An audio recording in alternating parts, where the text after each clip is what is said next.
All creatures at birth are supplied with everything they need for successful survival. All creatures except one are supplied with a set of instincts that will do the job for them, and because of that, they don't need much of a brain. Take the magnificent bald eagle, for example. My wife and I saw dozens of them on a recent fishing trip in Alaska. To see one of them come swooping down and pluck a live and sizable fish from the water on a single pass is astonishing. More astonishing still is the eagle's eyesight, and because of its need to see small rodents moving in the grass from high altitudes or a fish just inches under the surface of the water, its incredible eyes take up just about all of the space in its head.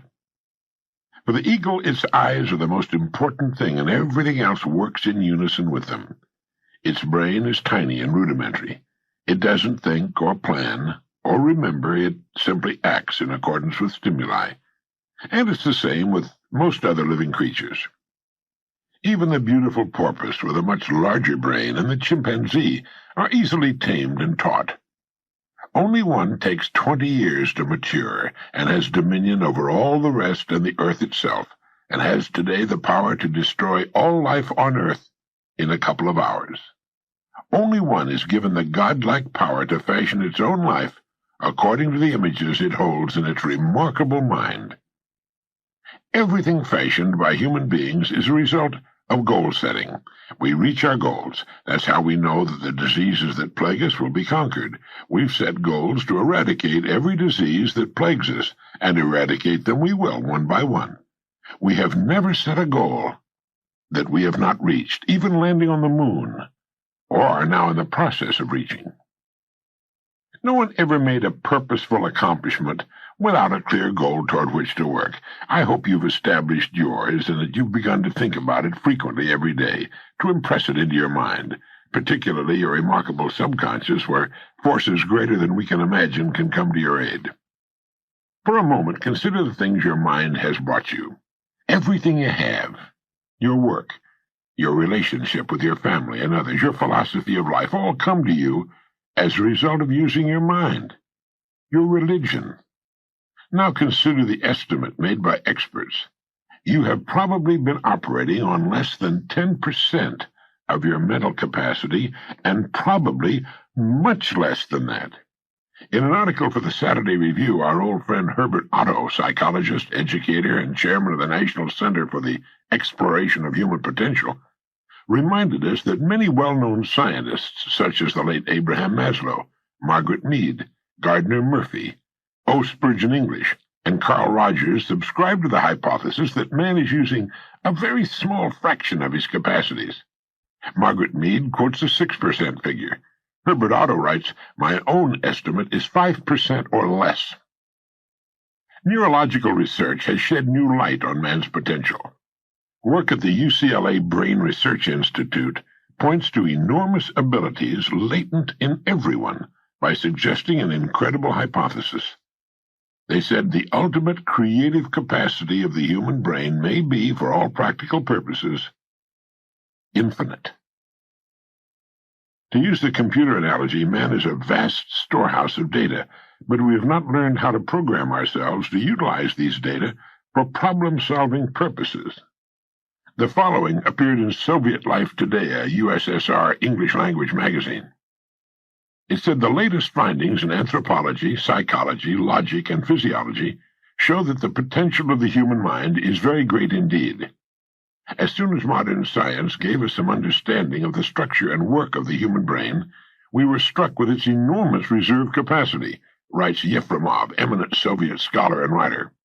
He continues, "Man, under average conditions of work and life, uses only a small part of his thinking equipment. If we were able to force our brain to work at only half its capacity, we could, without any difficulty whatever, learn 40 languages, memorize the large Soviet encyclopedia from cover to cover, and complete the required courses of dozens of colleges." End of quote. That statement is hardly an exaggeration.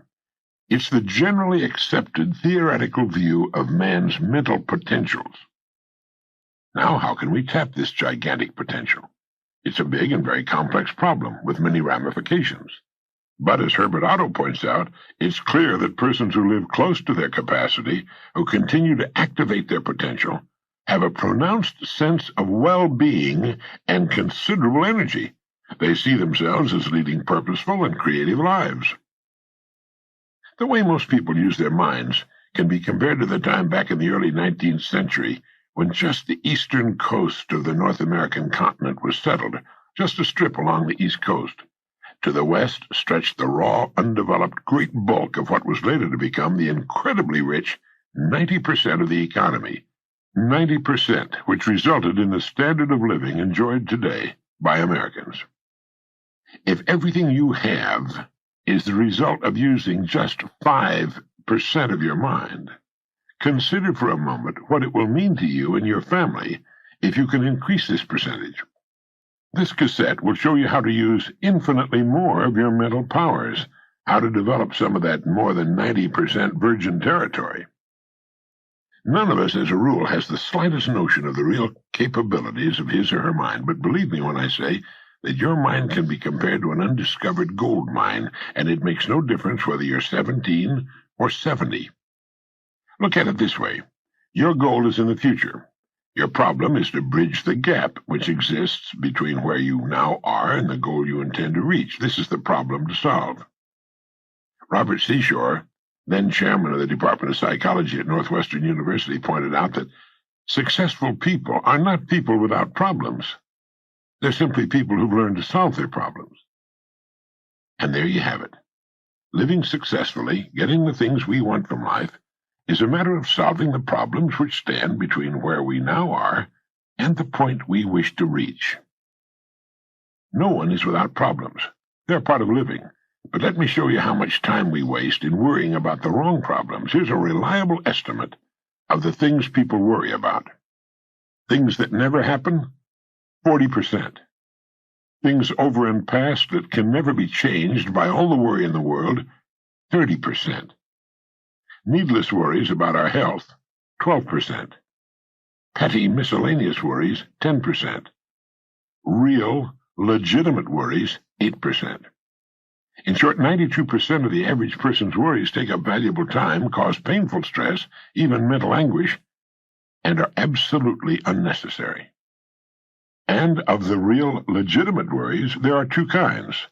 There are the problems we can solve, and there are the problems beyond our ability to personally solve. But most of our real problems usually fall into the first group, the ones we can solve if we learn how.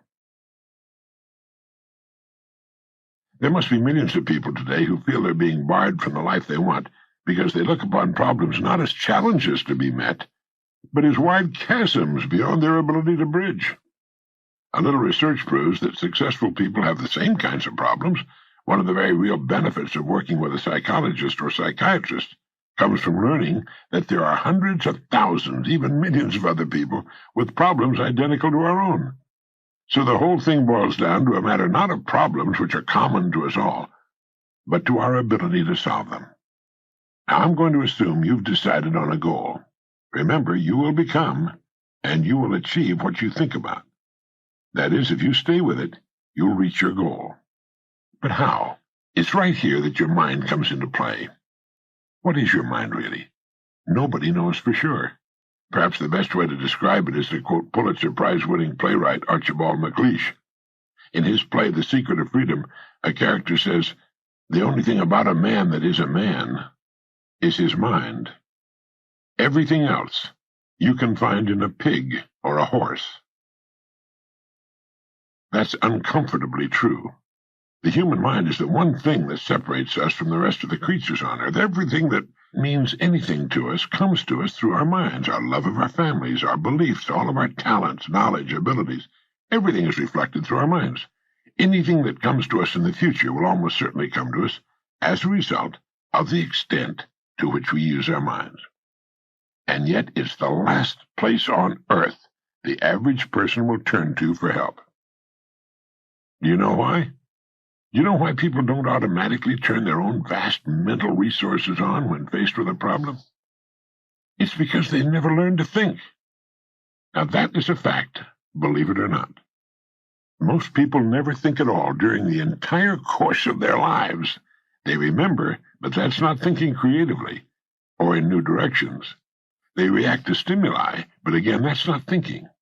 Remembering to set the alarm at night and getting up when it rings in the morning does not take thought, nor does showering, shaving, getting dressed, eating breakfast, going to work. At work, we once again fall into comfortable routines.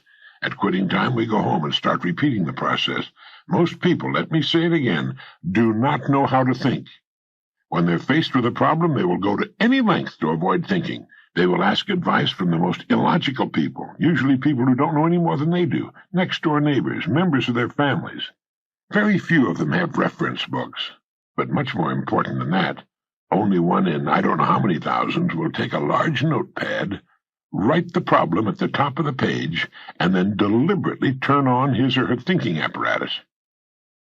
But some people do think. They do indeed. In order to reflect a moment on the human mind, consider what it's accomplished. As you do, realize that we are developing so rapidly that we've come further in the realm of progress in the past 50 years than in all the preceding 10,000 years of human civilization. Of all the scientists who ever lived, it's estimated that 90% of them are alive today. We've reached in the area of ideas and human advancement a plateau so high it was undreamed of by even the most optimistic forecasters as recently as 30 years ago. But every new idea triggers additional ideas, so that now we're in an era of compounding advancement on every front and in every area that stagger the imagination. The harnessing of the power of the sun in our atomic plants and ships, the speed of light computers which in minutes save months and years of calculating drudgery. Every man-made thing you see and touch spawned from the most powerful agency in the world, the human mind. Dr. Harlow Shapley of Harvard has said that we're now entering an entirely new age of man. He calls it the Psychozoic age, the age of the mind. And you, my friend, own one, free and clear. Now let's look at a few facts. The 40-hour week long standard is in imminent likelihood of being even further shortened. This means that the average working person has at his disposal an enormous amount of free time. In fact, if you will total the hours in a year and subtract the sleeping hours, if he or she sleeps 8 hours every night, you will find that this person has about 6,000 waking hours, of which less than 2,000 are spent on the job. Now, this leaves 4,000 hours a year when a person is either working or sleeping. These can be called discretionary hours with which that person can do pretty much as he or she pleases. So that you can see the amazing results in your own life, I want to recommend that you take just 1 hour a day, 5 days a week, and devote this hour to exercising your mind. You don't even have to do it on weekends. Pick 1 hour a day on which you can fairly regularly count. The best time for me is an hour before the others are up in the morning. The mind's clear, the house is quiet, and if you like, with a fresh cup of coffee, this is the time to start the mind going. And here's one good way to do it. During this hour every day, take a completely blank sheet of paper. At the top of the page, write your present primary goal, clearly, simply. Then, since our future depends upon the way in which we handle our work, write down as many ideas as you can for improving that which you now do. Try to think of 20 possible ways in which the activity that fills your day can be improved. You won't always get 20, but even one idea is good. Now remember 2 important points with regard to this. 1, this is not particularly easy. And 2, most of your ideas won't be any good. When I say it's not easy, I mean it's like starting any other habit. At first, you'll find your mind a little reluctant to be hauled up out of that old familiar bed. But as you think about your work and ways in which it might be improved, write down every idea that pops into your head, no matter how absurd it might seem. Let me tell you what'll happen. Some of your ideas will be good and worth testing. The most important thing, however, that this extra hour accomplishes is that it deeply embeds your goal into your subconscious mind, starts the whole vital machinery working the first thing every morning, and 20 ideas a day, if you can come up with that many, total 100 a week, even skipping weekends. An hour a day, 5 days a week, totals 260 hours a year and still leaves you 3,740 hours of free leisure time. Now, this means you'll be thinking about your goal and ways of improving your performance, increasing your service. 6.5 full extra working weeks a year, 6.5 40-hour weeks devoted to thinking and planning. Can you see how easy it is to rise above that so-called competition? And it'll still leave you with 7 hours a day to spend as you please. Starting each day thinking, you'll find that your mind will continue to work all day long, and you'll find that at odd moments when you least expect it, really great ideas will begin to bubble up from your subconscious. When they do, write them down as soon as you can. Just one great idea can completely revolutionize your work and, as a result, your life. If you want to develop the muscles of your body, you take daily exercise of some sort. The mind is developed in the same way, except that the returns are out of all conceivable proportion to the time and energy spent. The mind of man can lift anything. His muscles, even the best developed, are puny alongside those of some of the dumbest animals on earth. If man had depended on his muscles for survival, he probably would have disappeared, as did the dinosaurs, which were, incidentally, the most physically powerful and most successful creatures that ever lived. Let me give you just some of the results people have reported to me as a consequence of following this 1 hour a day routine. An office equipment salesman sold more of his company's product in 1 month than he had formerly sold in an entire year during the 4 years he'd been with his company. A Sunday school teacher with 5 pupils set a goal of 30 pupils. Her last letter told me she now has a class of 25. She's almost reached her goal. I've used this system for years, and it's given me some of the most gratifying and rewarding experiences of my life. And it costs only 5 hours a week. 5 hours out of 168. Is it worth it? It's like spending 5 hours a week digging in a solid vein of pure gold, because your mind is all of that and much more. Each time you write your goal at the top of the sheet of paper, don't worry or become concerned about it. Think of it as only waiting to be reached, a problem only waiting to be solved. Face it with faith and bend all the great powers of your mind toward solving it. And believe me, solve it you will. You know, this puts each of us in the driver's seat. Now let's briefly recap. 1. This week, start spending 1 hour a day getting as many ideas as you can. Try for 20 a day on ways to improve what you're now doing. Don't become discouraged. Remember, the achievement of your goal very likely depends upon it, as does your whole future. Once you start exercising your mind in this way, I know you'll want to continue the practice. 2. If everything you now have is the result of using, say, 5 to 10% of your mental ability, you can imagine what life will be like if you can increase this figure to 20% or more. 3. Successful people are not people without problems. They're simply people who've learned to solve their problems. 4. Don't waste time and energy worrying about needless things.